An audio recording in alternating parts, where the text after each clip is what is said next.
Hark how the bells, sweet silver bells, all seem to say, throw cares away, Christmas is here, bringing good cheer to young and old, meek and the bold. Ding dong, ding. Aujourd'hui, je vous présente un rituel des plus dangereux, pour invoquer le Père Noël. Je sais bien que beaucoup d'entre vous ne croient pas en lui, ce que je peux comprendre. Pourtant, il existe bel et bien. Et si vous l'invoquez, n'attendez pas de lui qu'il vous apporte des cadeaux. Par contre, vous pourrez lui demander quelque chose que vous voulez particulièrement, comme par exemple réussir un examen ou trouver l'amour de votre vie. Mais si jamais vous échouez dans le rituel et que le Père Noël ne souhaite pas vous accorder votre vœu, alors vous serez transformé en créature travaillant pour lui. En esclave, oui, exactement comme les fameux lutins. Vous pensez que tout est merveilleux dans le monde du Père Noël, mais pas du tout. Le Père Noël est un démon, qui certes offre des cadeaux aux enfants, mais tout ceci, c'est pour les réduire en état de petits soldats qui croient en lui. Car ce démon ne peut exister que si des gens croient en lui. Si d'un coup plus personne ne pense à lui, alors il disparaît. Le Père Noël est souvent décrit comme gros et avec une grande barbe, portant des vêtements rouges et de grandes bottes. Et c'est bien le cas. Quand il prend sa forme humaine, il apparaît comme ça devant les gens. Mais il paraît qu'en réalité, il est très grand, avec de grandes cornes, et qu'il est souvent nu et couvert de flammes. Ce démon parcourt donc le monde pour offrir des cadeaux aux enfants. Et il enlève ceux qui ne croient pas en lui, pour les réduire en esclaves qui vont travailler pour lui chaque jour. On les appelle les lutins. Mais ce ne sont pas des lutins, ce ne sont que des enfants que le Père Noël a enlevés. Ce sont eux qui construisent les jouets, sous les coups de fouet enflammés du Père Noël. Quand un des lutins désobéit, ce qui peut arriver, alors le Père Noël se jette sur lui et le dévore, devant tous les autres. Puis, il garde juste les yeux qu'il envoie aux parents de la victime au Noël suivant. Parfois, si vous avez de la chance, ou de la malchance à vous de voir, le Père Noël que vous rencontrez dans les marchés de Noël, eh bien c'est lui, le vrai Père Noël. Et lors de la photo, vous pourrez apercevoir une lueur étrange autour du Père Noël. Si un enfant pleure à son contact, c'est parce que le Père Noël lui hurle dessus dans sa tête. Il lui dit d'abominables choses, comme « Je vais tuer toute ta famille », etc. Il faut aussi que je vous parle de cette tradition de mettre un gâteau et un verre de lait pour que le Père Noël. En réalité, c'est uniquement une sorte d'offrande au démon, pour ne pas qu'il fasse de mal aux enfants, qui dorment paisiblement dans la maison. Cette offrande fonctionne de moins en moins bien. On a vu des familles se faire massacrer alors qu'il y avait cette offrande sur les tables. On pense que maintenant, il lui faut des choses plus importantes, comme un animal sacrifié, voire un humain. Il y a de nombreux témoignages sur des enfants ayant survécu au massacre du Père Noël. Ils nous racontent tous à peu près la même chose. Voici un des témoignages que j'ai pu trouver. C'était la nuit de Noël. Il était très tard. Toute la maison dormait sauf moi. Moi, j'étais caché dans le salon pour essayer de voir le Père Noël. Alors que je commençais à m'endormir, il y a eu un grand bruit. Puis, j'ai vu un homme barbu et portant un vêtement rouge apparaître en plein milieu du salon. Il était accompagné de deux enfants qui avaient les yeux et la bouche cousus.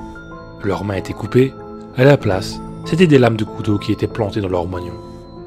Le Père Noël a dit « J'avais dit tout le monde doit dormir, tant pis pour toi ». Et il a éclaté d'un grand rire avec le fameux « Ho ho ho ». Il a alors fait un geste vers l'étage avec ses mains, et les deux enfants sont partis dans cette direction. Quelques secondes après, j'ai entendu les hurlements. Les enfants étaient en train de massacrer mon père et ma mère. Le Père Noël m'a attrapé la main. Moi, j'ai hurlé de peur, mais il s'en foutait. Il m'a traîné jusqu'à l'étage, où il m'a forcé à regarder le massacre. Je pouvais voir les deux enfants donner des coups de lame partout sur le corps de mes parents. C'était vraiment épouvantable. Puis ils sont partis, me souhaitant un joyeux Noël. Ce témoignage donne froid dans le dos, et ce n'est pas le seul. Il y en a des dizaines, voire des centaines comme ça. Si après tout ce que je vous ai dit à propos de ce Père Noël, vous souhaitez toujours l'invoquer pour qu'il réalise un vœu, voici comment faire. Mais je vous recommande de ne pas l'appeler. Vraiment. Parce qu'il semble de plus en plus dangereux.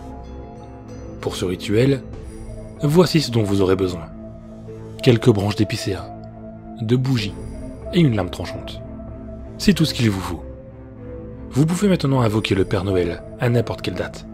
Ce n'est pas forcément au jour de Noël. Je précise parce que des personnes pensent que c'est obligatoirement le jour de Noël, mais non. D'ailleurs, vous aurez plus de chance à un autre moment, car le démon ne sera pas très occupé à une autre période.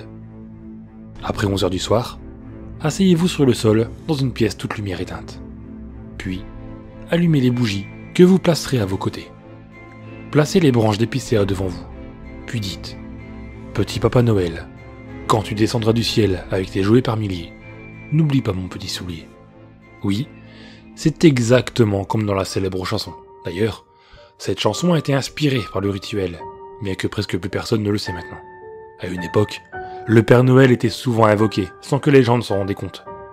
Certaines personnes qui chantonnaient ont vu surgir le Père Noël devant eux, qui semblait attendre quelque chose. Puis, finissaient par tuer celui qui l'a invoqué, car il l'avait dérangé pour rien. Bref, donc vous dites, petit Papa Noël, quand tu descendras du ciel avec tes jouets par milliers, n'oublie pas mon petit soulier. Et attendez au moins 2 minutes. Ensuite, soufflez sur les bougies.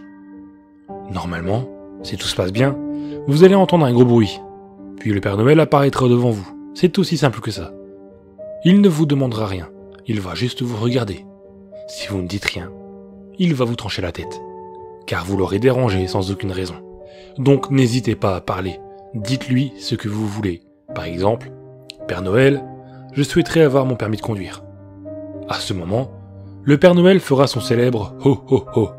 S'il ne le fait pas, préparez-vous à mourir, car il jugera que vous l'avez dérangé pour une broutille. S'il le fait, prenez la lame et tranchez-vous la paume de la main, jusqu'à ce que du sang tombe par terre. Normalement, le Père Noël s'approchera de vous et vous touchera le front avec sa main, puis disparaîtra. Cela signifie qu'il a exaucé votre vœu, et que vous pourrez passer votre examen de conduite en toute tranquillité. Vous serez sûr de l'avoir. Par contre, s'il ne vous touche pas et disparaît, cela signifie qu'il viendra vous rendre visite à Noël, avec ses esclaves, aux yeux et bouches cousues, et qu'il vaudrait mieux pour vous que vous soyez loin de chez vous, bien qu'il vous trouvera quand même au bout d'un moment. Si vous avez de la chance, il ne vous tuera pas, il vous transformera en esclave aussi. Une fois le rituel terminé, vous pourrez reprendre votre vie normalement. Sauf que le Père Noël viendra régulièrement vous voir.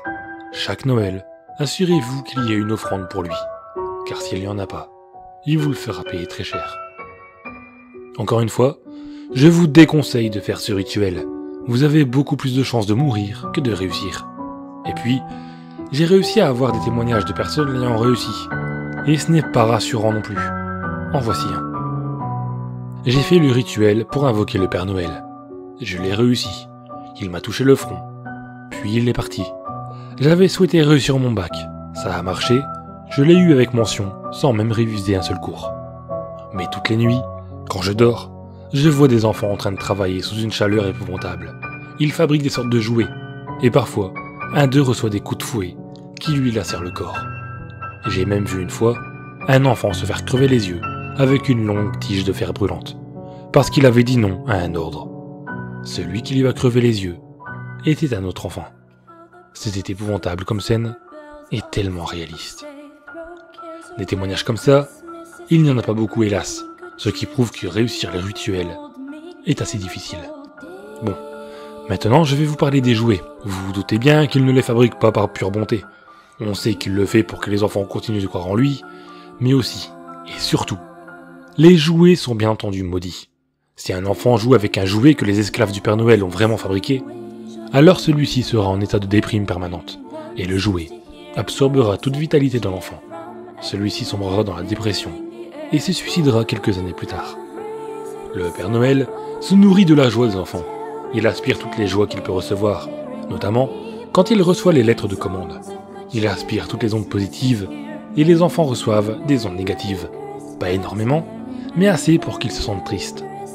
Seuls ceux qui jouent avec les jouets maudits dépriment bel et bien. On sait que le Père Noël a encore de longs jours devant lui, étant donné que chaque année, les enfants du monde entier l'attendent avec impatience. Si seulement ils savaient, cela ferait longtemps que ce démon serait parti.